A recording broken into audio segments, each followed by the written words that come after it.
Sobrang bait naman pala ni Miguel. Ang housemates, may kanya-kanyang sinabi tungkol sa kanya. Una na si Crystal. Miguel, mabuti po yung puso niya. He's also very logical. He sees things that minsan po na-overlook namin in this house. Sinabi naman ni Clifford ang kanyang nagustuhan sa aktor. Always puts out the best advices and opinions to us housemates.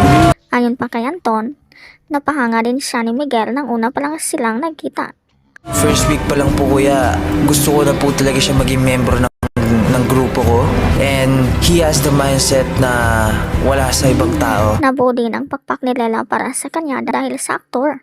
Kuya kay Miguel, ngayong 2026, mas buo na po yung pakpak ko. Kaya, ayun po, dun kay Miguel po talaga ako pinaka nakarelate at naapektuhan. Napahanga din si Princess sa katangian ni Miguel pagdating sa task. Alam kung ilang oras siya nagdipa, like 2 oras, 3 oras, kuya. And grabe talaga yung dedication niya, kuya. Ayon naman kay Carmel, bago pa lang silang magkakilala ay naramdaman na niyang magaan ang loob niya kay Miguel. Si Miguel talaga, kahit hindi pa kita nakikilala sa labas. Kasi hindi ko na-feel na, ay nagpapanggap to.